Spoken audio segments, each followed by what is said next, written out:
Oi, gente, muito obrigado pela sua audiência, viu? E agora, nesse momento, eu preciso também agradecer ao nosso patrocinador, o WebMob, Olá Imobiliária de Locação.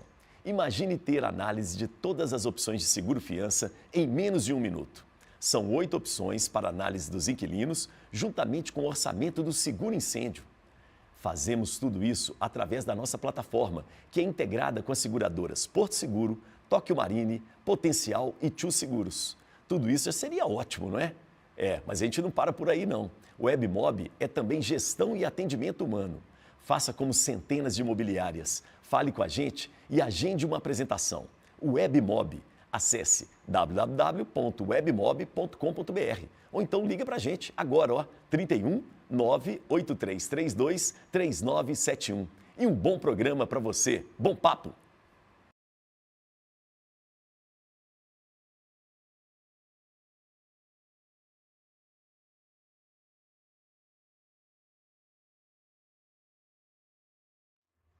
Muito bem, começamos o nosso papo com Elias, né? Bom dia para quem é de bom dia, boa tarde para quem é de boa tarde, boa noite para quem é de boa noite. E é sempre aquela história, né, gente? Todo mundo tem uma boa história para contar. Basta a gente saber como contar essa história. E esse é o objetivo do nosso papo com Elias. E hoje, né, o nosso convidado é uma pessoa que eu tenho um carinho muito especial, já conheço há um tempo, já topou algumas furadas comigo, tipo fazer Elias Sunshine. Mas eu vou apresentá-lo de uma forma diferente. Na verdade, eu vou falar do desenho. O desenho é tão importante para a humanidade que a primeira comunicação nossa está ali nas pinturas rupestres, não é? Passando uma informação para o outro através do desenho. O desenho levou esse nosso convidado a entrar na universidade. O desenho, o traço, levou com que ele arrumasse um emprego numa loja onde ele começou a conhecer os tecidos, as pessoas chegavam e ele desenhava o modelo para essas pessoas. Olha que coisa mais amorosa, não é? É esse desenho também que leva ele para Nova York, para a Europa, para o mundo todo. E é esse desenho também que vai trazê-lo de volta ao nosso país, para conhecer o Brasil, conhecer o Cariri, conhecer o Norte, conhecer o Sertão e por aí vai. Então, é o desenho é tudo. O desenho traz o samba para ele, traz o jazz, traz o choro e por aí vai. Então, eu tenho o prazer de receber aqui o desenhista, que é o nosso querido Ronaldo Fraga. Tudo bem, Ronaldo? Querido, alegria sempre estar te encontrando. Te chamei de desenhista. Depois dessa apresentação, obrigado. Porque eu gosto muito que você faz questão de colocar os seus rascunhos ali, quando você está pensando alguma coisa, desenhando. Achei isso muito bonito. Outro dia eu mexi com você, falei, o traço. Ele falou, é tudo. E como você começou agora esse negócio que a moda acabou, que a moda não existe mais, falei, cara, vou deixar o estilista de lado e vou no desenhista, que eu acho que é a base, não é? Na verdade, eu falo que o que eu não escrevo, já que eu não escrevo, eu desenho. Isso. Mas e tem gente que não escreve cozinha, tem gente que não escreve pinta, tem gente que não escreve canta. Perfeito. Né? Mas a minha escrita sempre foi o gesto gráfico. E foi com o gesto gráfico que eu me enveredei pela moda, foi com o gesto gráfico que eu me reconheci e me forjei profissionalmente e também depois como um homem do meu tempo. Né? Você desenha todo dia? E hoje eu desenho menos, tá? Eu desenho menos que eu gostaria, mas eu sou muito de sentar e desenhar bastante. Mas, infelizmente, eu não tenho desenhado à toa, sabe? Eu tenho desenhado para atender demandas de trabalho, porque quando eu não estou trabalhando, eu também estou querendo fazer outras coisas, que não é desenhar. Você desenhava para os filhos? Desenhava bastante. Eles também desenhavam. Eu sempre procurava tirar deles, não sobrepor o meu traço sobre o deles, claro. Tá? Mas que eles entendessem que eles tinham o desenho como uma assinatura. O desenho é uma assinatura. Agora é muito legal, Ronaldo, porque todo mundo desenha, né? Todo mundo nasce desenhando. Inclusive, a gente desenha parecido, aqueles bonequinhos. Sim. E depois a gente dá uma travada, né? Porque aí quando chega ali no início da adolescência, aí vem um senso crítico. Então, te educam ou te colocam a comparar com o desenho do outro. Aí que você pega e fala assim, não, peraí, mas aquele ali faz um desenho melhor. Então, o que é um desenho melhor? O que é um desenho melhor, né? É um desenho realista, é um desenho... Enfim, mas eu acho que eu sinto falta... porque nós éramos de uma geração, viemos de uma geração, em que o melhor presente que você podia dar para uma criança era o material de desenho, era uma caixa de lápis de cor. Lindas. Né? Era muito esperado a lista de de escola no início do ano, né, quando tinha material de desenho. E tinha hoje, um cheiro, tinha né? um cheiro e tal. Do E giz, hoje, com todos os aparatos digitais, o iPad e tal, nós perdemos o cheiro, nós perdemos o risco. Né? Se antes a gente apagava com a borracha, ou a mancha ficava, agora você acaba com o desenho, né, para poder tentar fazer o correto. Uhum. E hoje, mas eu vejo, por exemplo, é tão engraçado como que a gente vai vivendo e que é cíclico, do vai e volta, né? Porque na moda, por exemplo, eu me lembro que 20 anos atrás, quando eu fui ao Japão, eu vi pela primeira vez uma máquina de estamparia digital. E eu voltei encantado com aquilo. Eu falava, gente, você vai ter uma imagem que ela vai ter um nível de resolução para impressão em tecido, que é uma coisa impressionante. E hoje, que isso é uma realidade, você vê uma busca da moda justamente pela estamparia rudimentar, artesanal. Pelo artesanal, pelo traço, o ser humano é muito pelo desenho. doido, né, cara? Pois é. Então sempre vai ter espaço para o desenho. Muito legal. O gesto gráfico da mão humana, isso nunca vai ser perdido. Ronaldo, vamos começar lá, né? A gente está falando de criança e tal. Você nasceu onde?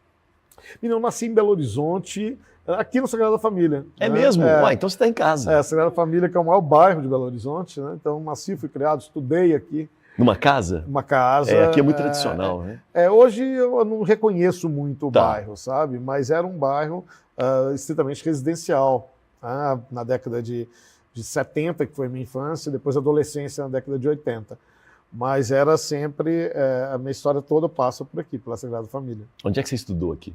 Eu estudei no Helena Pena, que é uma escola estadual, que era uma escola daqueles moldes dos anos 40, né? Escola imensa, de 2 andares, com teatro, né? Com palco. Pomposa, né? Clara Nunes, inclusive, apresentou várias vezes lá, porque a Renda, né? Ela já era famosa, e o padre o primo dela era o padre da igreja. Sabe? Coisa de mineiro, isso, né? Então ele precisava de dinheiro para poder construir a nova igreja. Então a prima vinha, a prima famosa, e fazia shows no palco do Helena Pena. Depois eu estudei na Sagrada Família, Estadual Sagrada Família, que era logo ao lado. Aí depois, naturalmente, você fazia a prova para o Estadual Central. Uhum. Você chegou a fazer um curso de desenho, técnico, alguma coisa assim? Não, eu fiz cursos gratuitos, né? Com tantos cursos gratuitos eu fazia, porque eu venho de uma família de poucos recursos, meus pais morreram muito cedo. Então, tem curso para ensinar a desenhar letra de faixa de rua, eu estava lá fazendo. Para aprender a desenhar rosca de parafuso, eu estava fazendo. Aí um dia eu encontrei com uma vizinha e ela estava indo para um curso de desenho no Senac, que era um curso de figurinista. Ela estava num ponto de ônibus. E ela falou, estou indo para um curso de desenho. Quando ela abriu a pasta, né, eu vi que nos plásticos, os desenhos, eu achei aquela coisa mais linda, sabe? E ela falou assim, é gratuito. Eu falei, gratuito? Opa. Como assim? Vai lá, tem que ir uma entrevista e tal. Aí eu fui. E foi uma coisa que foi muito engraçada, porque isso já era início dos anos 80, final da ditadura militar. Meu grupo de colegas, a gente só lia literatura política, então não todo mundo engajado, né? Não combinava ali fazendo um curso de desenho com as tia, né? Você me falou uma vez, as senhoras, né?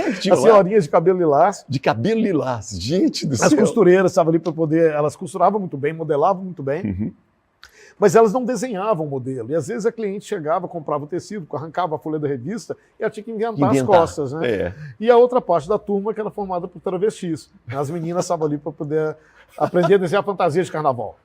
E com a maturidade eu vi que eu sou uma mistura das duas, das senhorinhas e das meninas. Muito legal. Aí deu certo. Aí eu fiz o curso escondido dos amigos, escondido da família. E um curso de 3 meses, mais ou menos. E no final do curso eu tirei a nota máxima.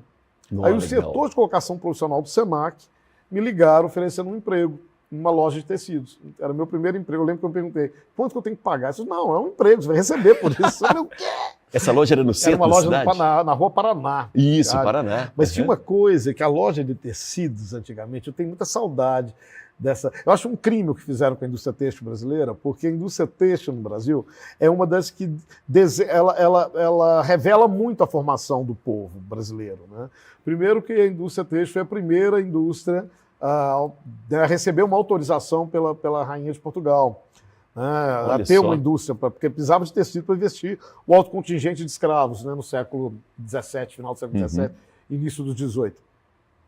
E também a horda da imigração, primeiro italiana, né? Os judeus, os coreanos, sempre vieram pelo vetor têxtil, né? Então eu lembro que essa loja ela era toda de madeira, as vitrines eram lindas, os vendedores trabalhavam tudo com a camisa de linho, abotoada até em cima, sabe, impecáveis. Então aquele cheiro do tecido no ar, sabe, o cheiro da seda pura, o cheiro do linho, o cheiro do algodão a ser rasgado, né, o barulho do empapelado do tecido a ser desdobrado. E ali eu tenho um registro assim, de toda a indústria nacional, na força da indústria nacional. Quer dizer, o Brasil já teve o terceiro melhor linho do mundo, que é a Braspérola. O Brasil já chegou a ter o melhor algodão do mundo. O Brasil já chegou a ter grandes fabricantes de seda pura, entre os melhores do mundo, inclusive fornecendo seda para a Europa, né? Empregando muita gente. E tudo isso se perdeu, né? E tudo isso se perdeu. Mas foi ali que eu aprendi uma coisa que eu levei e carreguei para o resto da minha vida e carrego.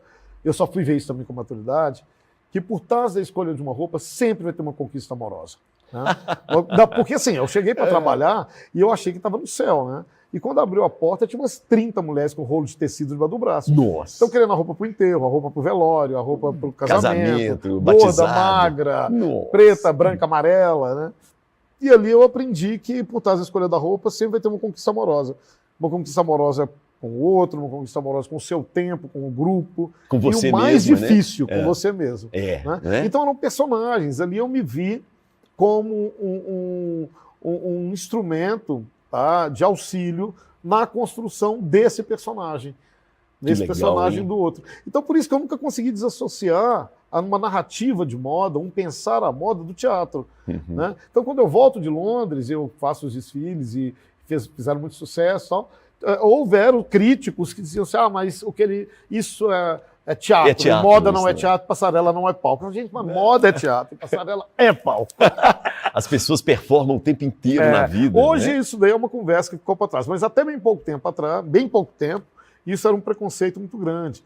Aliás, a moda sempre foi cercada de preconceitos pelos seus próprios atores. Né? Então, sim, jogar contra, né, o seu próprio... Né? Bom, aí você entra na UFMG. Aí eu peguei, aí chegou a época... Bom, aí eu fiquei lá nessa escola, nessa loja. Isso. Aí tinha uma cliente que tinha um ateliê de alta costura no Santo Antônio e fazia roupa de festa e tal. E ela pegou, um dia ela falou assim, quanto você ganha aqui? Eu falei, X. Ela falou, não, eu te pago 3 vezes, vem trabalhar comigo que lá você vai aprender muita coisa. Peguei e fui pro ateliê dela. Aí era a época de vestibular, aí eu fiz vestibular para artes plásticas, isso, arquitetura e o recém-instaurado curso de moda, que era uma coisa nova que ninguém sabia o que era. Todo mundo morria de medo, porque assim, moda na escola, o que é isso? Moda é uma coisa para senhorinha, moda é uma coisa para a dona de casa fazer roupa. Ou então um curso técnico, talvez, né? Mas um curso superior. Era o início do prêt-à-porter no Brasil. Boa. As pessoas ainda presenteavam com corte de tecido. Isso. Existia a costureira da família, o alfaiate da família. Não existia o shopping center como tem hoje. Então uma roupa você tinha que mandar fazer. Aí as pessoas não imaginavam que isso tinha que... Né? Você fazia um curso. Era sempre uma coisa que, desses saberes que vieram, quem fazia eram os escravizados, né? Na história do Brasil, e depois a dona de casa. Sempre sem ter valor algum. Isso sabe? mesmo. Ninguém Perfeito. sabia quem fazia a sua roupa. Lá em casa, eu tenho 3 irmãs, né? São mais velhas, próximo de mais velhas. O que elas faziam? Elas iam até a Savassi, né? A Savassi é um bairro em Belo Horizonte, que era muito chique, né? Então. Copiavam as vitrines e levavam para minha mãe, e a minha mãe costurava. Então, é isso mesmo, essa tradição. Minha mãe é costureira, né? E a costura era o curso que fazia para poder ajudar a despachar a filha, para casar a filha. Ela até costurar, ela costura, cozinha. Prendada. Então era esse o lugar, né? Ou então o cara, o menino, o gay, homossexual, então não, vai ser cabeleireiro ou vai fazer roupa. Entendeu? Vai ser modista, né? Isso. E aí, então, o curso... Aí você ficou em dúvida desses cursos. Aí quando veio o curso, eu passei em todos. Tá. Né? E eu falei, cara, eu já estou mexendo com isso, eu estou trabalhando com essa história, eu vou fazer esse curso de moda. Bora, aí eu fiz. Aí, e foi uma coisa que o curso era muito fraco, no sentido que... fraco no sentido... Está começando também. Não, estava começando e não existia professores de moda no Brasil. Né? E aí, então, os professores que a gente tinha eram os mesmos professores da Belas Artes. Então, eu tive uma formação como se fosse uma formação da Escola de Belas Artes, só que tinha aula com modelagem, tinha alfaiate, tinha costura, pensava-se a roupa, né?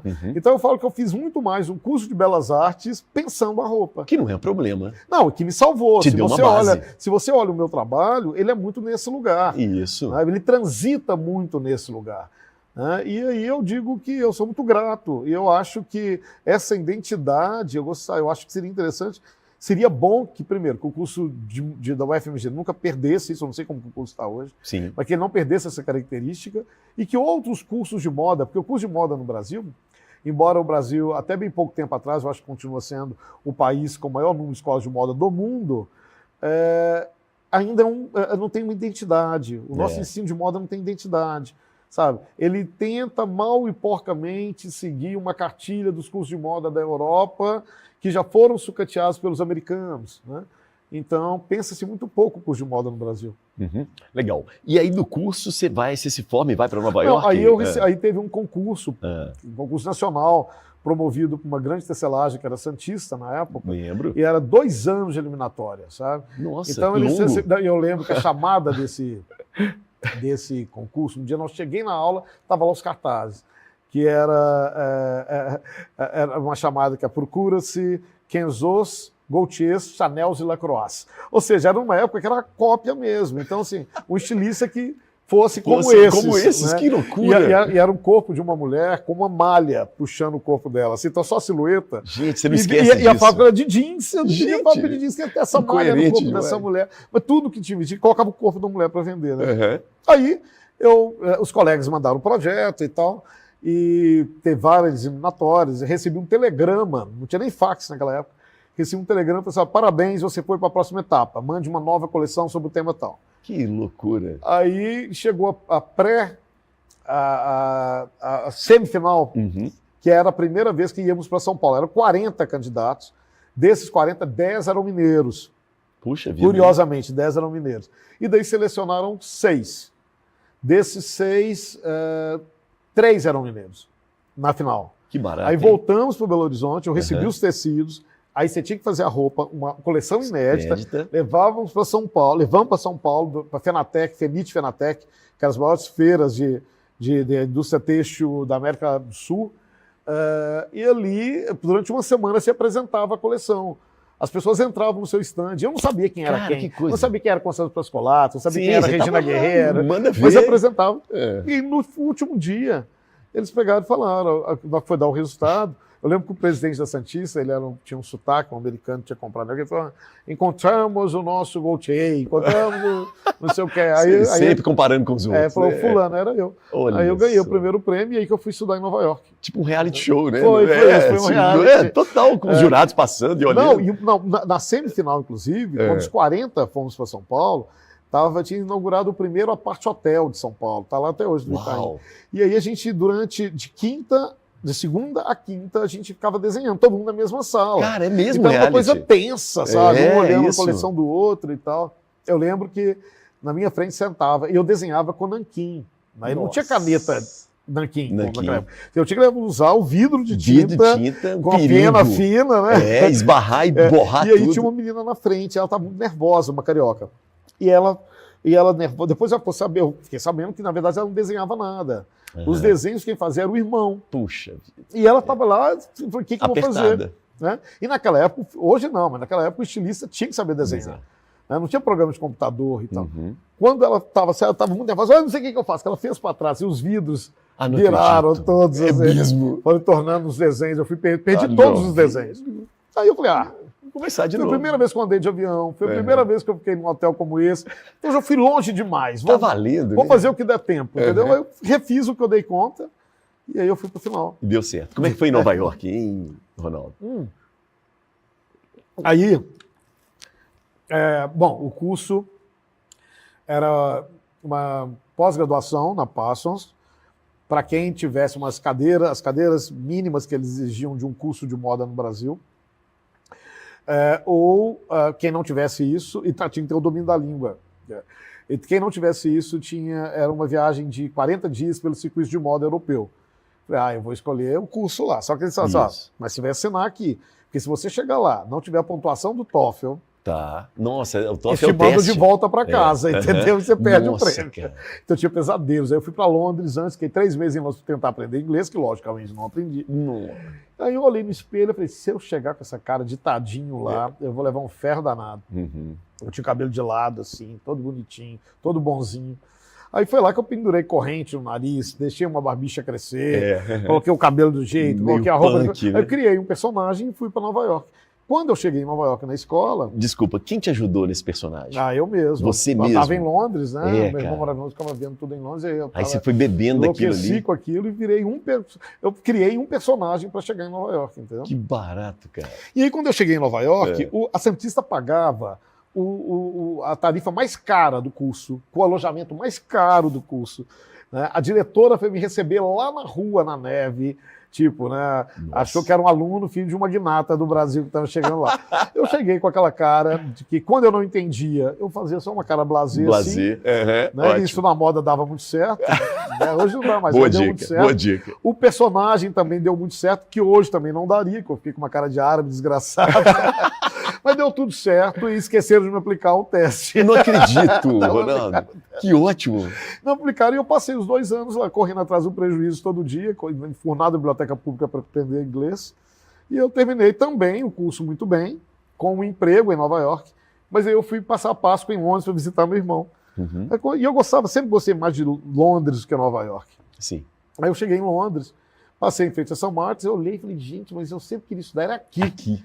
E eu tinha economizado dinheiro que é em Nova York.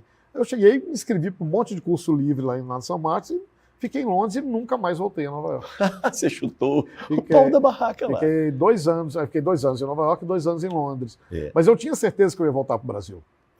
Sempre... E era uma época em que quem conseguia sair, decolar do avião, não voltava mais. Perfeito. Sabe?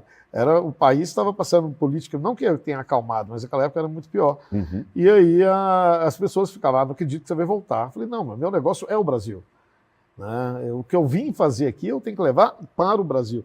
E aí aconteceu uma coisa que me marcou muito. Eu estava em Nova York e, de novo, não tinha internet, a informação de moda no Brasil era muito difícil, não tinha livros, as revistas eram caríssimas, chegavam 1 ou 2 na Status, que tinha ali na Savassi, ali na Cristóvão Colombo. Isso. Né? Você tinha que ir lá ver rapidinho, porque o cara não deixava você ver a revista e tal.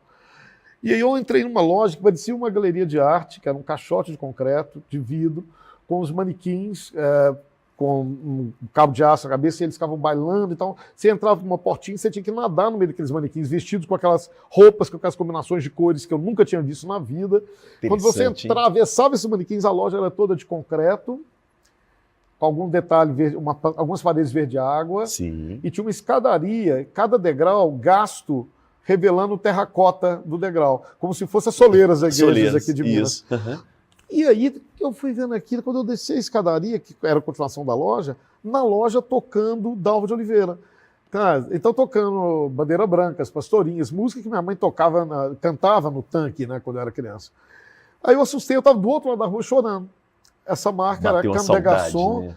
Não, foi um misto de coisas que eu falei, cara, é o Brasil inspirando uma estilista japonesa, que era a Comme des Garçons, a Rui Kawakubo. Eu falei, é isso que eu vou fazer. É isso que eu vou fazer. Eu não posso perder de vista o Brasil. Eu vou voltar para o Brasil e eu não vou esperar que estrangeiro venha se inspirar no Brasil para que depois essa inspiração seja copiada no próprio país.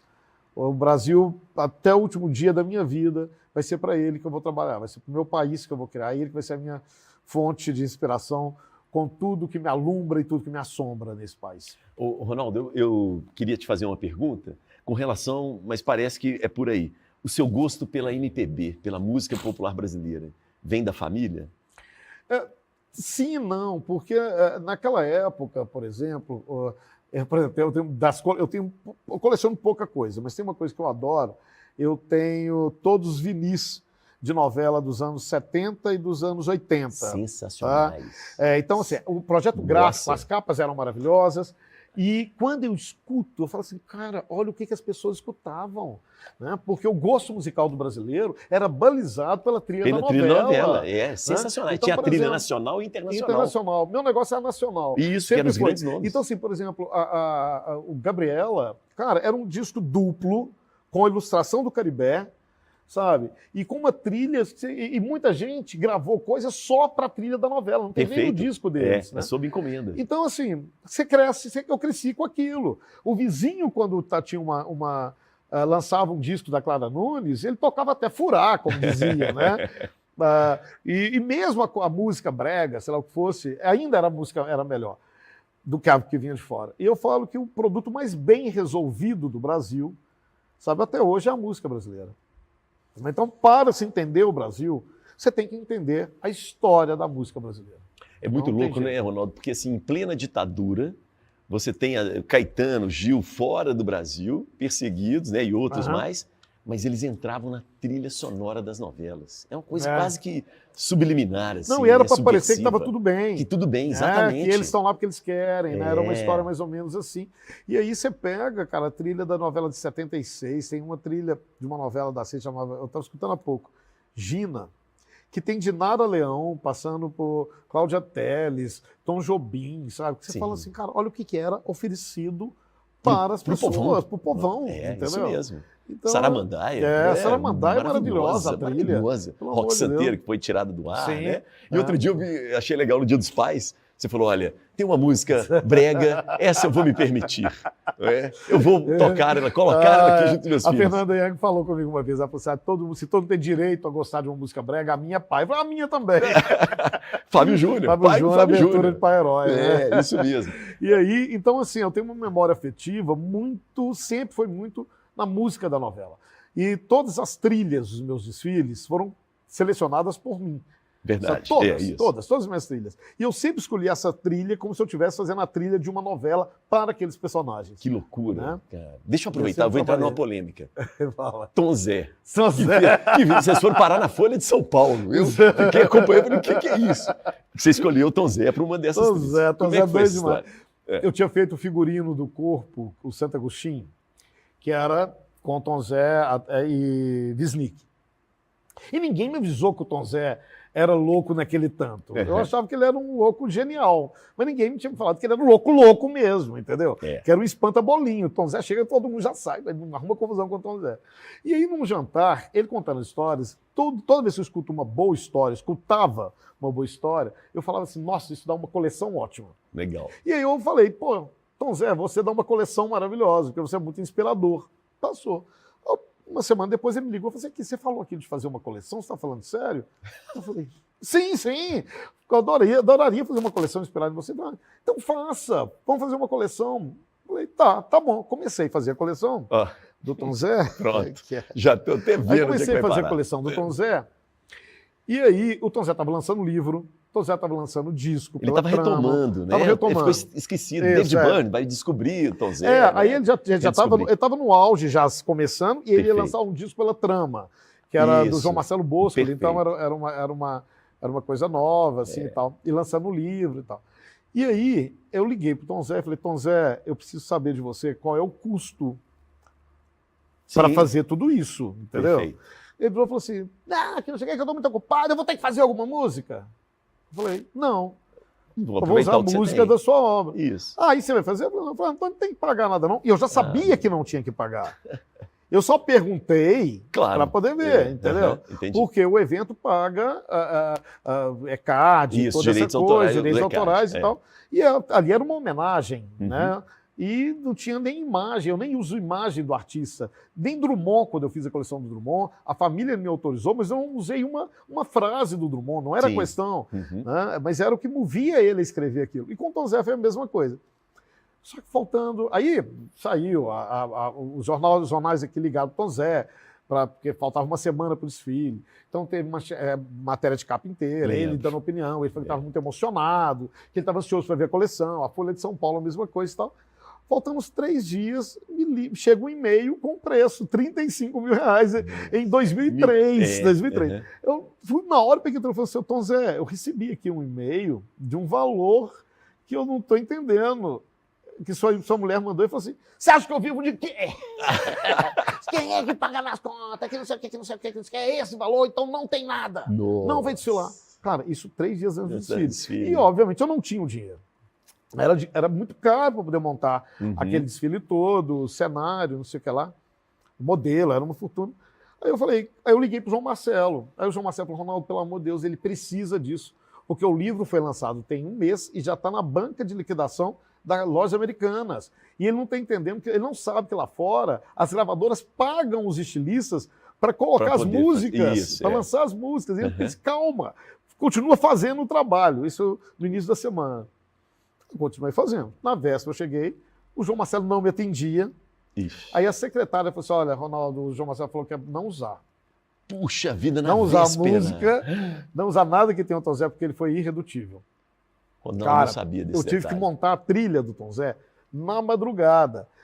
Aí eu lembrei, nas minhas pesquisas, que eu tinha um belga que tinha um princípio de criação muito parecido com o Tom Zé.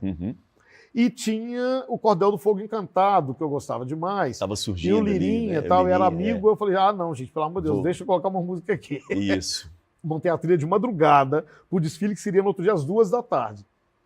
A coleção chamava São Zé, eu mudei o nome, virou São Zé. Aí, mas todo mundo sabia que era inspirado e tal. E aí a Folha veio atrás de mim e falou, mas como você inspira no músico e não coloca a música do músico? Dele. Eu falei, porque eu não tive condição de pagar. Não dei muito detalhe. Sim, eu falei, ele passou um valor, eu não tive condição de pagar. Então, por isso que eu não tenho a música do Tom Zé. Foram atrás do Tom Zé. Ele escreveu uma carta desse tamanho, onde ele fala, fui crucificado em praça pública. Que eu sou mais velho, eu vivo pela primeira disso. vez. Eu vi disso. Quando eu vou na loja do Ronaldo, eu compro as coisas dele. E detonou, entendeu? Eu me lembro muito disso. E detonou e colocou e postou a carta lá. Quer dizer, se fosse, não tinha internet na época. Mas já tinham acabado comigo ali. Os haters. Os haters tinham acabado comigo ali naquela história ali.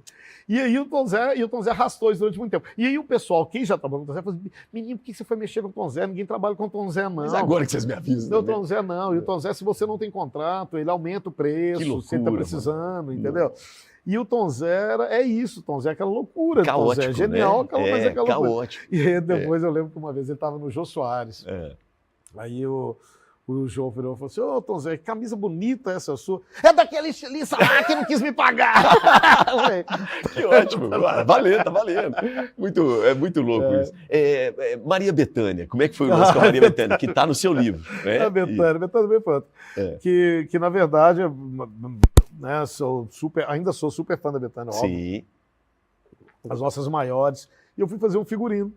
Era no final do ano, a estreia era em fevereiro, e ela quis a roupa antes do Natal, mas durante o Natal. E era uma roupa relativamente simples, porque ela já sabe o que ela quer. Ela já tem um shape que ela não sabe. Perfeito. Sabe? Aí sugeriu dourado, um colete de couro, que depois ela até continuou usando e tal. E eu estava viajando para o Natal, a modelista ficou incumbida de mandar essa roupa para mim. Embalar e mandar. O problema foi isso. Ela embalou, tudo bonitinho, com a sacolinha, com tudo pensando, mas colocou dentro de uma caixa que não tivesse a marca, sinal da marca, né? E era uma caixa de vinho ou champanhe da confraternização de Natal. Então, quando chegou lá, a Bethânia ficou furiosa, que ela achou que foi um descaso. Inacreditável. Que aquele orixá não bebia, e que enfim, virou aquela confusão inteira, e até hoje ela tem ódio de mim. Não tem problema, não. Você continua gostando dele? Eu continuo amando isso, imagina. Agora eu queria ir para um outro, Milton Nascimento. Aí, quando veio a história do Milton, eu falei, não quero fazer, não vou mexer com os meus ídolos, não. Não mexo com ídolo, não. O próprio Tom Zé, ele dizia que ídolo você não tem que chegar perto. Né? Que uma vez ele estava naquele teatro lá de Salvador, aquele famoso lá, sim. E ele estava ensaiando com os baianos, com os 4 lá, e de repente, no meio do ensaio, Dorival Caymmi entrou. Aí ele falou que assustou, Bethânia, Gal, Gil e Caetano pularam em cima de Dorival, uma sentada numa perna, outra sentada no outro, cheio de salameleque, e ele ficou escondido atrás do cortina. Gente, não é assim que se trata ídolo, não se aproxime de ídolo. E eu falei, isso Tom Zé estava certo. Mas aí com a história do Milton, quando o Augusto me ligou... Augusto é o filho dele, produtor. Ele falou, eu quero ir a Belo Horizonte para conversar sobre isso e tal. E eu não fiz muita festa, sabe? Sim. Falei, não, mas... Ah, porque a gente queria muito, meu pai é seu fã. Era a última turnê do Era a última Milton, turnê né? e tal. Eu falei, tá bom, chega aí. Tá. Aí, nesse meio tempo, eu fiquei pensando o que eu faria, né? E imediatamente me veio essa relação de uma associação com o manto da anunciação do Bispo do Rosário, do Milton, exatamente como foi o resultado final. Eu falei, olha, eu vou fazer isso. Se eles não aceitarem, eu falei, procura outra. Isso. Uhum. E eu lembro que ele chegou e eu falei, Augusto, o que você pensou fazer? Eu falei, eu pensei em uma coisa escura, num azul escuro, um preto, não sei o quê, porque eu penso num show muito denso, eu quero que as pessoas chorem. Eu falei, aqui, as pessoas já vão chorar. É. Né? Você não vai precisar de Não esforço. vai precisar, é mais choro, hein? Não, Mais para, não é o sofrimento. último show do maior de todos, né? Aí eu falei, olha, tem isso aqui, eu tinha 2 livros do Bispo, eu falei, leva isso pro Milton ver. Aí no outro dia ele ligou e falou, meu pai amou, meu pai ama o Bispo do Rosário, e ele aceitou tudo. Aí eu fui para Juiz de Fora, tirei as medidas do Milton e tal, e deu super certo. Aí a roupa ficou pronta, aliás, a roupa não tinha ficado pronta. Tem uma história. E a roupa tinha que fotografar para divulgação. Perfeito. Eu tinha que mandar para o Rio. Eu mandei essa roupa na quarta-feira, eu acho. Deu quinta-feira nada, sexta nada, sábado nada. No domingo eu falei, ai, deu problema. Eu falei, Augusto, e a roupa? Ele falou, Ronaldo, eu estou chegando no Rio, eu estava em São Paulo, meu pai não abriu ainda. Aí foi tudo bonitinho, tá? Sim, eu mesmo que embrulhei. Tudo com capinha. Tá? Muito bom. Aí ele falou assim, meu pai ainda não viu, ele está me esperando para poder vestir. Quando ele vai, daí a pouco, daí umas 2 horas, eu recebo um vídeo do Milton vestido chorando, entendeu? Aí eu falo que nesses 300 anos de carreira serviu para alguma coisa, eu acho que foi para chegar e fazer a roupa dessa epifania que foi o show do Milton. Né? Muito bacana essa história, viu? Parabéns, isso é muito bom, muito legal. Aí deu certo, aí eu fiquei mais tranquilo, porque eu sofri muito com a história da Betânia. Sim. Olha só, eu vou fazer o seguinte, eu vou agora viajar com dois personagens que fizeram aniversário agora. A gente está gravando o programa, né, no final do mês de agosto, e eu queria trocar uma bola contigo. Paulo Leminski. Leminski. Nossa, qual que é a influência dele? Salve Leminski. Leminski, eu tenho uns, até mesmo por conta da geração, e tem uma coisa eu falo que minha Bíblia sempre foi do Carlos Drummond de Andrade, ainda é, tá? Mas nos anos 80 eu me aproximei dos pop. Isso. Né? E veio Leminski, principalmente porque aí estava escrito de Leminski nas músicas dos meus ídolos, né? E o Ali Salomão. Então Leminski, o Ali Salomão e o Caio Fernando Abreu. Sim, então essa tríade foram os 3 que eu falava assim, gente, a poesia pode ser pop. Pode, entendeu? Isso. Né? Então a poesia pode ser Chacal pop. também, um cara dessa geração. Né? Mas esses 3 Esses principalmente. 3 principais. Então Leminski, todo ano, na ocasião do aniversário do Leminski, eu sempre posto, e já sei quando é, porque quando eu fazia aquele café com o estilista, que eu recebia quem morreu, eu fiquei muito nervoso de receber o Leminski. Mas o Leminski veio. E é isso, eu acho que quando eu digo para você, olha, eu não escrevo, eu desenho porque eu não escrevo. Né? Se eu morro de inveja de alguém é quem consegue colocar a poesia escrita para fora.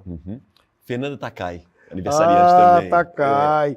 Menina Takai, eu falo com ela, tudo que eu convido a Takai, ela está sempre em show. Ela está sempre falando, Ronaldo, você me convida só para final de semana eu estou viajando. Né?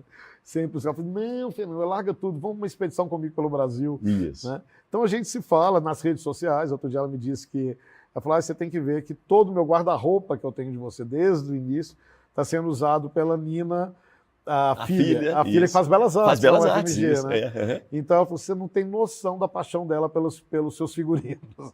Eu adorei. Isso é muito legal, né? Você vestia a Fernanda Takai também, foi o Pato Fu, né? Foi, a Fernanda, quando eu lembro que nos anos 90, porque era uma geração que estava tendo uma ebulição ali de um novo cenário da cultura em Minas, em Belo Horizonte, e a gente não tinha noção disso, né? Não tinha. Então tinha um movimento na moda, tinha um movimento na música, né? Então na música tinha o Pato Fu, você tinha o Skank, você tinha o Jota Quest, Aí você tinha o Virnalise, tinha né? o Virnalise. Tinha umas coisas assim. Tinha a Anastácia, né? O então Meriá. estava tendo um movimento, e um movimento também na moda, tinha o BH Fashion Week, tinha um lançamento acontecendo aqui, né? dos estilistas, isso. E aí me procuraram para poder, ia ter um disco e um investimento na imagem do Pato Fu. Boa. Né, que foi com aquele O Antes Seja Tarde, Uhum. que aí o Hugo Prata ia fazer o clipe e tal. E a Fernanda chegou, eu lembro que eles chegaram no ateliê, os 4, e os 4 eu olhei assim, parecia 4 meninos. É. Eu falei, Fernanda, por que você anda vestido igual desse Ela menino anda aí? mesmo, calça jeans, Por que você andava igual esse menino? Que isso era o mesmo. tipo grunge, né? Aquelas bermudas largas, desse tamanho, curta, Uhum. camisa xadrez. Ela falou assim, ai, isso aqui que é? Porque eu tenho 2 irmãos. Então eu sempre andei vestida parecida com a roupa deles. E agora que eu tenho a banda, eu também ando com a roupa Como deles. eles. Como os Falei, não, vamos mudar esse negócio aqui. Eu falei, não, vamos pôr saia. Uma saia. Aí eu lembro que ela falou assim, pelo amor de Deus, não me vista de Ivete Sangalo. O empresário quer que eu seja um Ivete Sangalo. Eu não vou ser um Ivete Sangalo. Você não precisa ser um Ivete Sangalo. Aí na época eu lembro que você pode ser uma Bjork, você pode ser uma Piscato Five. Né? Aí ali nós começamos a conversar e a história deu certo. Eu lembro quando ela cantou, quando a Fernanda, uma vez, eu morava num apartamento pequenininho ali na Sagarana, no Santo Antônio. Não, foi na Paulo Afonso. Uhum. E tinha acabado de lançar aquelas caixas com toda a discografia da Nara Leão em CD. E eu estava encantado com aquilo, sempre fui louco com a Nara Leão.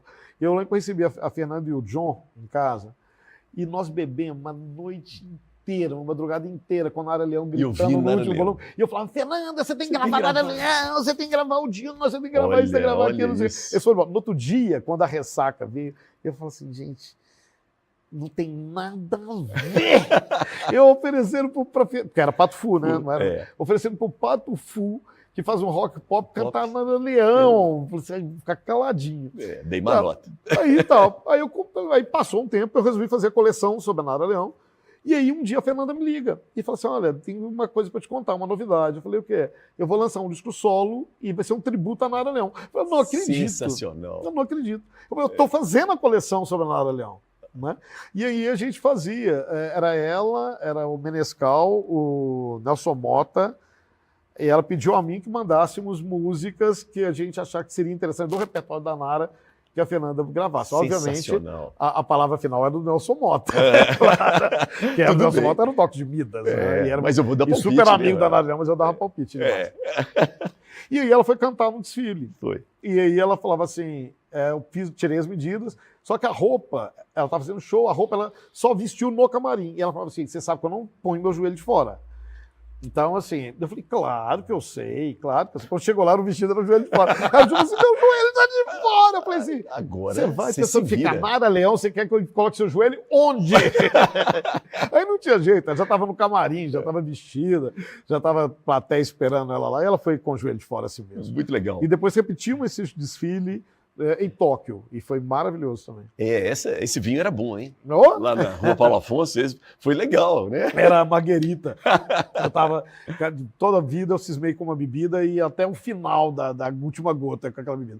Então, na época, eu tinha uns 3 liquidificadores, enchia de gelo e tequila, e era aqui, nós 3 subia lá em cima.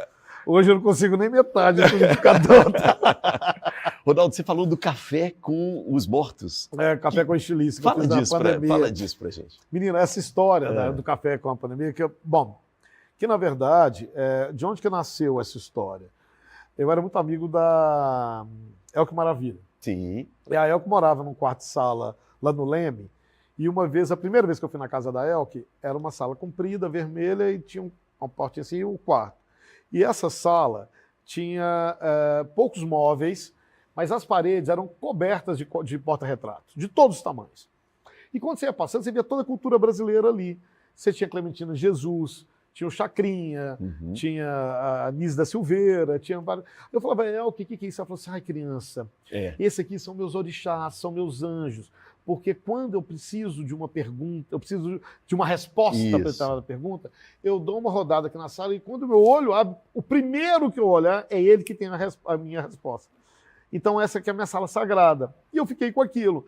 Aí quando veio a pandemia, eu lembro que eu estava no Rio de Janeiro, aquela correria, aeroporto fechando, e como que chega em Belo Horizonte e tal. Eu tinha ido para o prêmio Shell. Foi cancelado e tal, e eu volto, e aí eu tive que ficar em quarentena, sem receber ninguém. Aí no meu apartamento, eu sozinho, eu lembrei da Elke com os mortos. Aí eu olhei para minha parede, minha estante de livros, Eu falei, vou conversar com eles, entendeu? Olha. Então, toda manhã eu pegava sentava na mesa, preparava, coava o café conversando com ele, como se ele estivesse ali. Perfeito. E aí ela fazia no celular. Uhum. Então, era uma coisa que começou com 5 minutos, depois passou para 10 minutos, depois 15 minutos, depois 2 blocos de 20 Nossa. minutos. Né? E as pessoas esperavam. Então, quando o negócio começou a seguidor em cima, e as pessoas assim, cadê o café de hoje? Vai demorar. Né? As pessoas falavam assim, eu ponho o café do café com estilista para os meus filhos na hora do almoço. Né? Ou, hoje eu não gostei muito que você não deixou o Vinícius de Moraes falar. Você falou muito e não deixou o Vinícius falar. E aí foram 66 cafés, entendeu? 68, uma coisa assim. E te ajudaram, né? Me salvaram, e eu né? sem saber que eu estava ajudando também tanta gente. Então hoje, nos lugares mais absurdos, confins desse Brasil, sabe, chega alguém sempre para mim e fala assim, olha, eu quero te agradecer, o café com a estilista me salvou. Sabe? E aí eu dava notícia do Brasil para quem tinha morrido, né? Eu colocava na mesma mesa figuras para poder que eles falassem de histórias dele. Por exemplo, teve um café que foi de Adorim com o Riobaldo. Sim. Né? E ali eu falava que a história de amor mais linda da literatura brasileira, na minha opinião, é a história de amor entre um jagunço e uma trans. Né? E nunca tínhamos falado nisso da de Adorim como trans. Né? E aí foi muito emocionante essa conversa.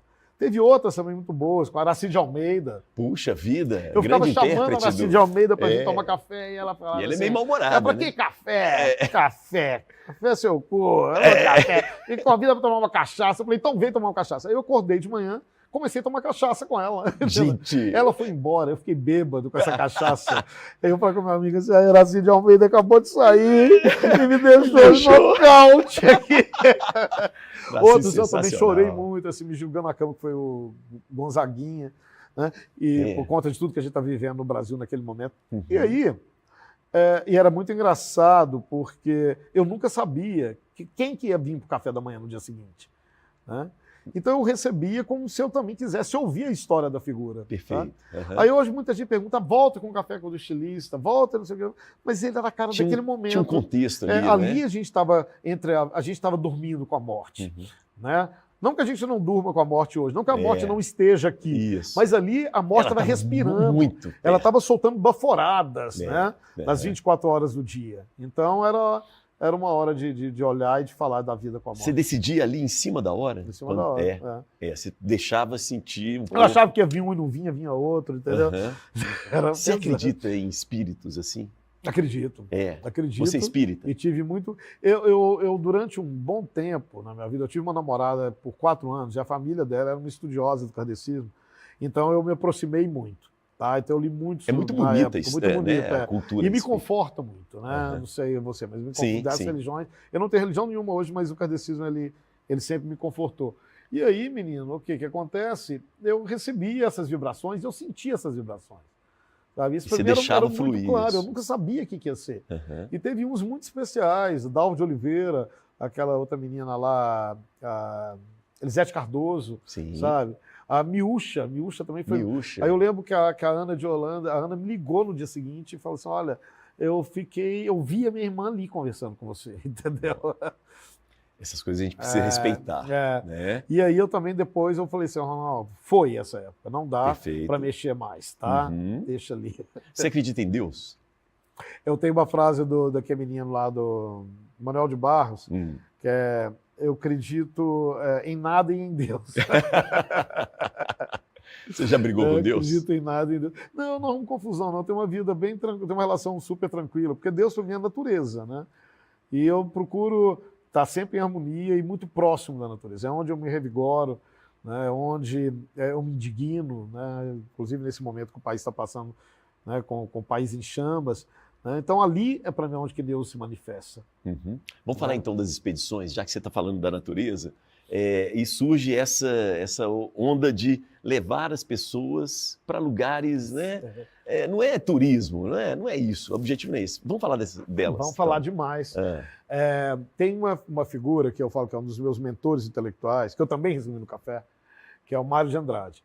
Então, eu lembro que quando eu tive contato com o Mário pela primeira vez, eu devia ter uns 13, 14 anos, fiquei tão encantado com a figura do Mário, e ainda hoje eu me encanto muito com o Mário, tá? Eu acho que o Mário tem um legado que é muito caro ao Brasil, e principalmente agora, no que a gente vive. E quando o Mário faz aquela viagem que vai originar o Turista Aprendiz, 2 anos e meio, que ele vai pelo norte e nordeste, né? Numa época em que ele chegava nos lugares e não conhecia, procurava seus pares e pedia para poder ver o Brasil do centro. Ele não queria o Brasil da borda, né? Quer dizer, isso o cara fez em 27, sabe? 27 e 28. Então, eu sempre fui muito encantado com essas escritas dele, as cartas que ele trocou com o Manuel Bandeira sobre esse Brasil. E ali foi uma das coisas que me levou a despertar essa paixão, né, pelo meu próprio país. Essa devoção em relação ao Brasil, né? Como eu te disse antes, tudo que assombra e alumbra que nós temos aqui. E eu falava, eu queria uma profissão que me levasse para esse lugar. Eu fui escolhido pela moda, né? Naturalmente a moda veio, e eu fui ver também que naturalmente eu fiz da moda essa profissão, né? Então eu comecei no Jequitinhonha, com a coleção do Jequitinhonha em 2003, em que eu passei 40 dias visitando o Jequitinhonha. Ninguém ia para Jequitinhonha ainda, né? Eu lembro que quando eu cheguei com essa coleção no São Paulo Fashion Week, a pergunta de quase todos os jornalistas era como se inspirar para uma coleção de moda de um lugar tão miserável. E eu falo assim, primeiro lugar não é miserável, é pobre. É pobre, é tem diferente. Uma pobreza, mas não tem a miséria. Tá? Tem uma cultura, tem uma coisa que é o Jequitinhonha. Tem sabores, tem cores, pelo amor de Deus, tem aquilo vivência. É de uma riqueza Eu lembro, essa época, o Lula inaugurou a primeira ponte lá em Itinga. Né? Você vê como é a situação do Vale, como esquecido, né? Mas o Vale, assim, também se virava, né? Se virava. Produzia a sua própria cultura. Se virava. Né? E ali era uma coisa que foi maravilhoso fazer aquela coleção, e quando eu vi que é isso que eu quero fazer. Aí daí eu fui para Pernambuco, daí eu fui para o Rio Grande do Norte, daí eu fui para a Amazônia, daí eu fui para o Pará, daí eu fui para Pantanal, daí eu fui para o Rio Grande do Sul, sempre nessa história de pensar um lugar, ou estar num lugar que o meu trabalho funcionasse como ponte, né? Que era um projeto da dona Ruth Cardoso, que era pensar, colocar o design como ponte entre o Brasil feito à mão com o Brasil da indústria. Isso. O Brasil rural com o Brasil urbano, né? E com isso, toda vez que eu fazia isso, eu sentia a baforada do Mário por trás. Perfeito. A risaiada do Mário por trás, entendeu? E aí, quando eu fiz um trabalho que me deu muito orgulho, que foi com as rendeiras de renda renascença do Cariri paraibano. Aí o projeto, na ocasião, o Estado da Paraíba tinha uma secretaria de artesanato, foi o primeiro a ter. Mas aí veio um governador que acabou com esse negócio, eles ficaram padecendo por 10 anos. Aí o atual governador, que agora foi reeleito, está no segundo mandato, mas no primeiro mandato ele retomou a Secretaria de Artesanato e eles ouviram os grupos de artesãos assim, que formam a cultura paraibana, na cerâmica, na madeira e na renda, o que elas gostariam de ter novamente, né? Ali. Traz aqui a menina de novo aqui. Olha, Ronaldo. Porque tudo que ele fez aqui vendeu. Aí me chamaram. Olha, cara. Aí eu voltei e reencontrei com elas 10 anos depois. E aí já tinha o Instagram. E aí eu comecei a mostrar o passo a passo e as pessoas falaram assim, eu quero ir nesse lugar, como que eu vou nesse lugar? Eu pago para ir nesse lugar. Aí eu cheguei em João Pessoa, me hospedei num hotel, que era um hotel pequeno, que é o Chilo, que é do Thiago e do Pablo Buriti, que tem a empresa que chama Kevizu, que eles são, na verdade, eles são turismólogos. Sim. E eles propõem experiências de turismo que não seja esse turismo predatório, Perfeito. Mas o turismo solidário. Isso, Aí eles falaram, olha, Ronaldo, nós acompanhamos o seu Instagram e nós vimos muita gente querendo ir. Isso. E nós temos uma expedição para o Cariri, mas é muito difícil de vender, ninguém valoriza. Mesmo? Nós levamos no máximo 4 pessoas até lá. Eu falei, não, então vamos fazer isso aí. Deixa comigo. Juntamos, traçamos o itinerário, misturando com o que eles tinham, com o que eu tinha, com o que eu vivia. E aí nasceu a Expedição Cariri Ronaldo Fraga Kevizu. Já estamos na 20ª. Você vai todo ano? Todo ano. Todo ano, Ronaldo. 4 vezes ao ano para o Cariri paraibano. Tá. 3 vezes para o Cariri cearense. Minas nós fizemos uma no ano passado, que foi linda, que foi de Rosa Francisco, começa na casa que nasceu Guimarães Rosa em Cordisburgo, Cordisburgo. e vão bater lá no Vale do Peruaçu, Sim. que também foi maravilhosa. Aquela casa é fantástica, né? Porque maravilhosa. é uma mercearia não, é um armazém, né? E eu acho mais interessante porque dentro da casa tem a janela da vovó.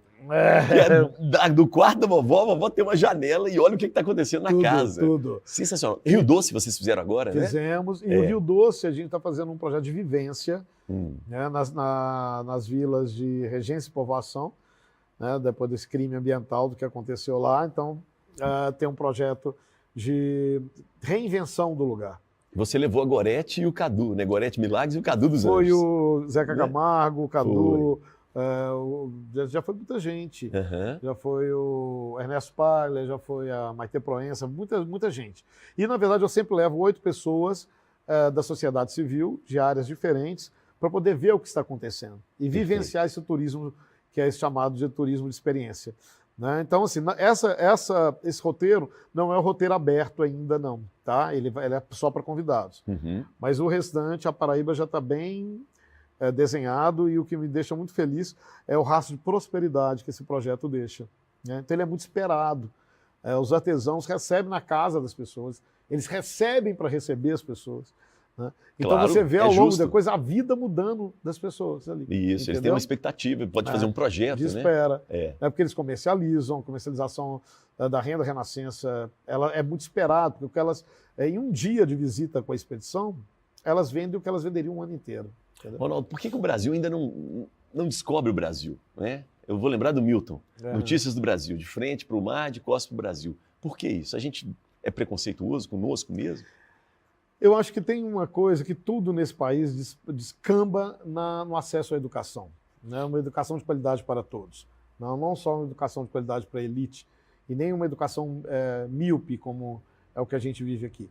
Então, um sistema educacional falido, onde a gente não aprende nada da história do Brasil.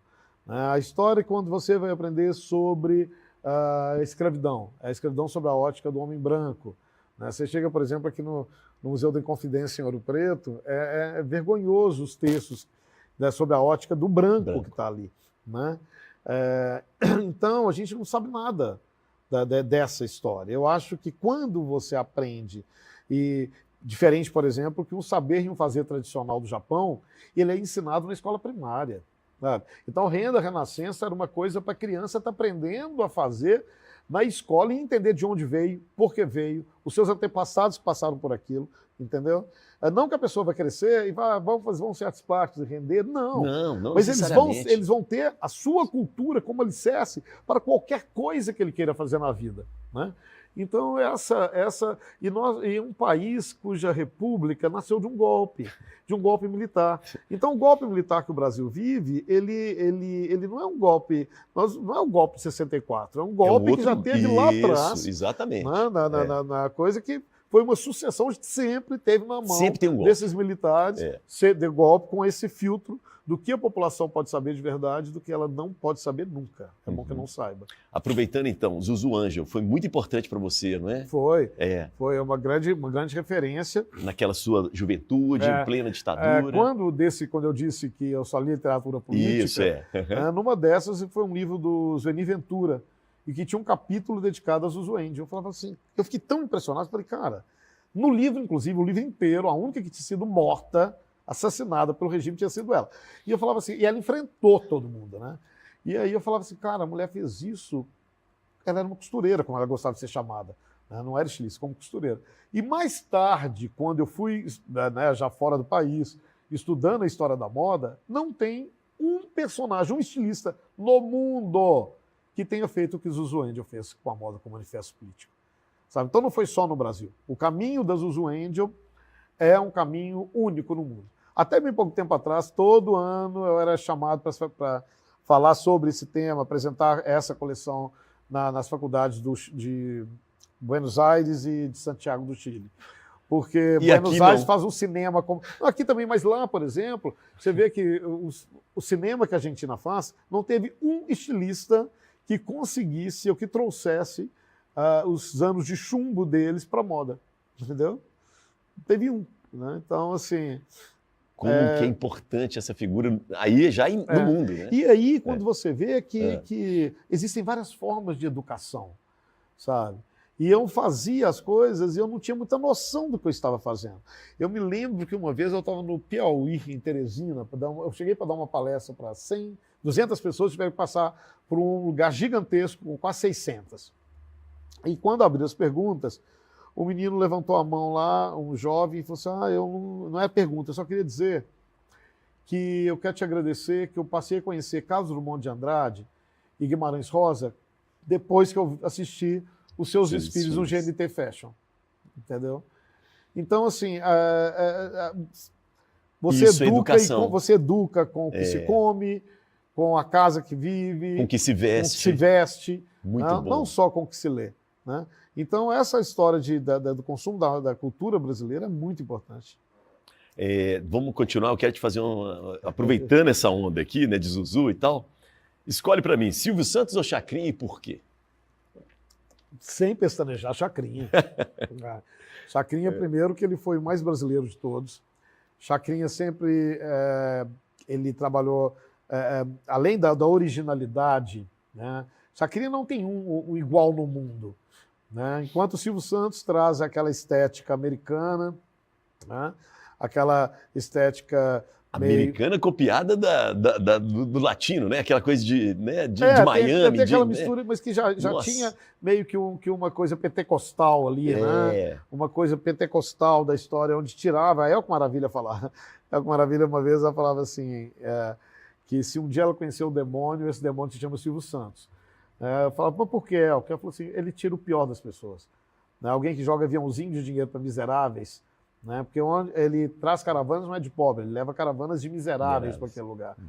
Ela dizia que, inclusive, todas as notas que ela dava, que os jurados recebiam, já recebia previamente o papel com a nota, porque ele já tinha o deboche para fazer com fulano e tal.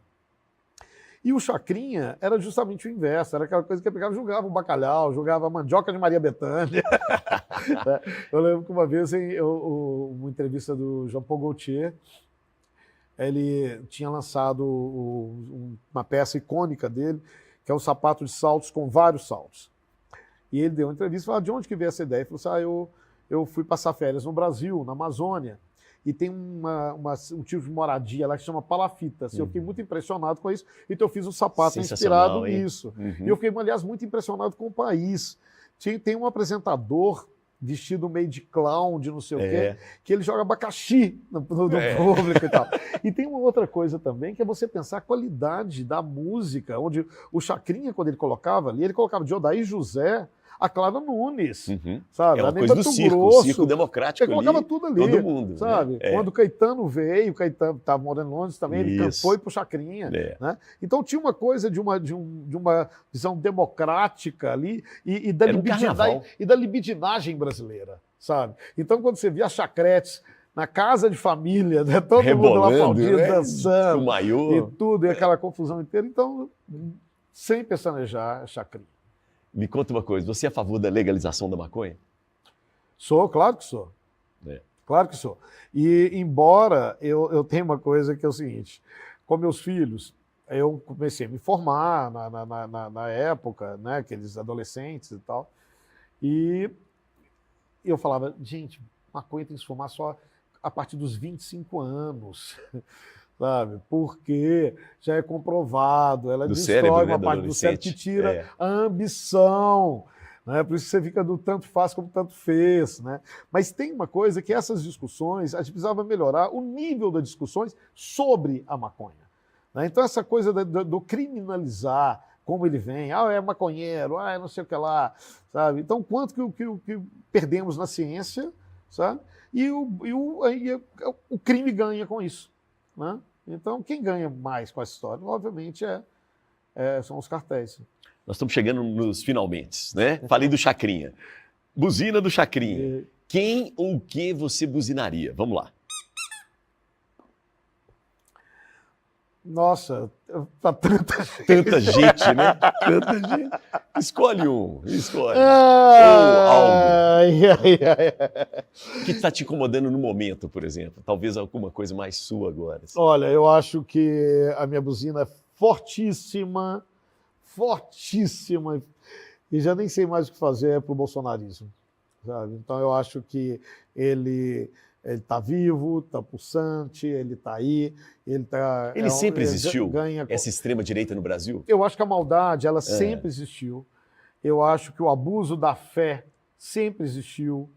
Eu acho que o abuso político sobre a fé, né, das pessoas, a fé religiosa, fizeram isso com a Igreja Católica, agora fazem com as pentecostais. Isso sempre existiu. Agora, Mas as tampas dos bueiros foram abertas. Então, hoje, quando não se tem vergonha de ser mal educado... Não tem constrangimento. Então, se não tem constrangimento, nas mínimas de defender coisas, algumas pautas... Né? Não, nas mínimas coisas, sabe? De furar uma fila, de não sei o quê. Não tem constrangimento de ser racista, não tem constrangimento de ser homofóbico, mesmo hoje sendo crime. Né? Então, eu acho que essa história dessas tampas, desses bueiros que foram destapados, que está difícil colocar essa turma toda para dentro e voltar, não uma normalidade, mas pelo menos caminhar por uma melhoria para essa civilização brasileira. Eu tenho uma sobrinha chamada Sara, um beijo para Sara, né? Ela fala uma coisa muito parecida com você, ele fala assim, quem tem a chave do quarto de onde saíram essas pessoas, por favor, devolva essa chave, vamos tentar. É isso. Então é isso. Você acha que tem volta? Eu acho, sinceramente, que a coisa deve piorar muito para poder ter uma melhora. Entendeu? Eu estou vendo aí a toada das campanhas aí para as prefeituras no Brasil. São Paulo está passando por um momento que é descabidamente absurdo, sabe? E acaba sendo um prenúncio do que a gente vai enfrentar em 2026. O que você faz para se proteger um pouco disso? Cara, eu tento ir para a natureza, mas a natureza pegando fogo. Até isso, né? Para onde nós vamos? Mas o que você faz? Mas eu ainda faço mergulhando na leitura, sabe? Eu ainda encontro com meus mortos, né? Então, teve uma vez, tem uma carta do Drummond para o Portinari, o Portinari estava exilado no Uruguai, e eram cartas do Drummond dando notícias do Brasil durante a ditadura Vargas. Ditadura de novo, a gente falando. Ditadura Vargas. Tá, então, as notícias que ele dava do Brasil eram do Brasil de hoje. Uhum. Ele falava exatamente do Brasil de hoje. Então, a gente fala assim, olha, algum momento vai passar. Ronaldo, por falar em leitura, talvez eu queria que você indicasse o Drummond falando de moda. Qual que é esse...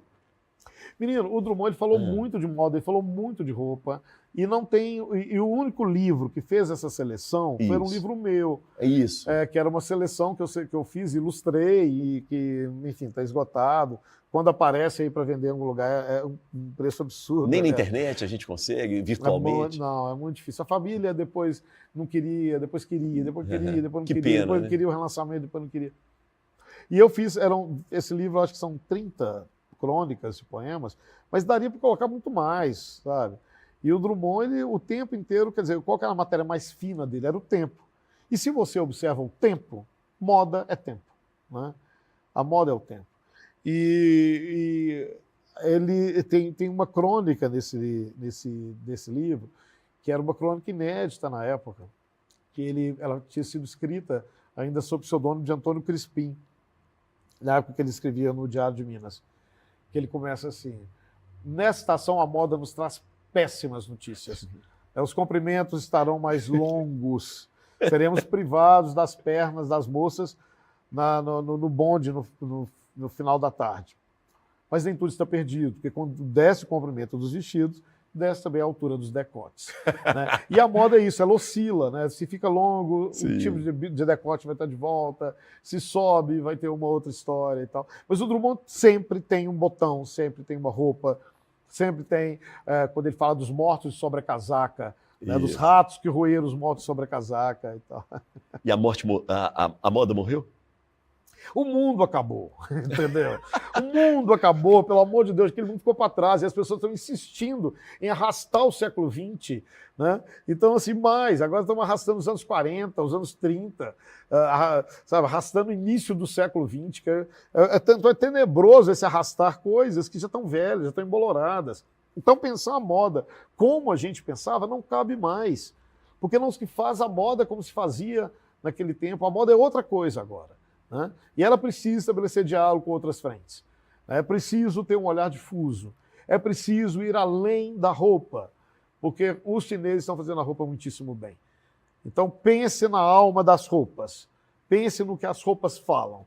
Isso que os chineses não sabem fazer ainda. Tem um livro muito legal, O Casaco de Marx. Você Sim. conhece? É sensacional. É maravilhoso. Não é? Maravilhoso. Eu me lembro que uma vez você falou assim, ó, a gente pode parar de fazer moda, fazer roupa. Durante 300 anos, que ninguém morre pelado. Anos, né? sapato, tem roupa para vestir, não precisa que cicla, mais disso, né? não é. E aí, no entanto, a gente vê um embolorado. Aí você vai no shopping, está tudo com o cara nessa coisa dessa inversão pós-moderna, essa luz branca horrorosa que tem tudo. É isso aí, vai. Tá bom. Fechando mesmo. O Brasil, né, o mundo está envelhecendo. A sociedade está preparada para essas pessoas idosas? A gente também está envelhecendo, né?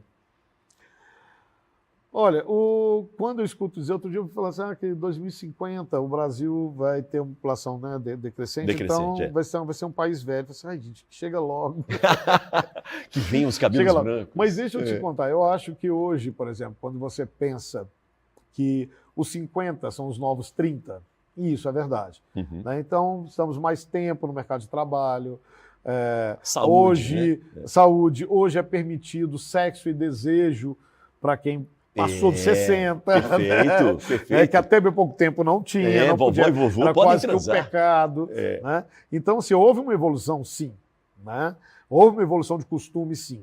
Ainda tem muito atraso, tem questões práticas, porque na população mais pobre da população, aí é muito difícil, porque você vê que quem segura hoje uma casa é a aposentadoria de 1, 2 salários do idoso da casa. Isso, né? Verdade. Com netos desempregados, com tudo isso que o país vive. Mas é o problema do nosso rombo social que está aí. Mas eu acho o máximo quando você pega e fala assim, nossa, mas fulano... outro dia, por exemplo, estou fazendo um figurino do monólogo da Vera Fischer, Diário de uma Cadela. E aí, aí a gente conversando, né, com a direção e tudo, e alguém falou assim, nossa, essa mulher foi tão apedrejada, na época que ela namorou o Felipe Camargo. Era por causa da novela, Jocasta. Aí você imagina, você sabe quantos anos que a Vera Fischer era mais velha que o Felipe Camargo? Não me lembro. Cara, foi apedrejado de uma forma que eu falava assim, uns 30 anos, né? Uma coisa sim. assim. Cara, no máximo 10. Não era nem isso. Que coisa ridícula. Na verdade, isso nunca me incomodou. Então, assim, mas isso para você ver o que eram costumes naquele momento, né? Então, eu acho que houve uma evolução, sim. Tá? Porque, graças a Deus, não é você que está envelhecendo, não sou eu que estou envelhecendo. O país está envelhecendo. Né? Então, a história é essa. Tá bom. Obrigado, querido. Querido, uma alegria sempre encontrar com você e sempre estarei pronto a entender seu chamado. Com muita honra e alegria. A honra é toda minha e de quem está acompanhando a gente. Obrigado, Ronaldo. Querido, obrigado. Sunshine para você. Salve, salve. Muito bem, chegamos ao final, né, de mais um Papo com Elias maravilhoso com o nosso desenhista. Grande Ronaldo Fraga. Beijo para quem é de beijo, abraço para quem é de abraço e eu, sobrei.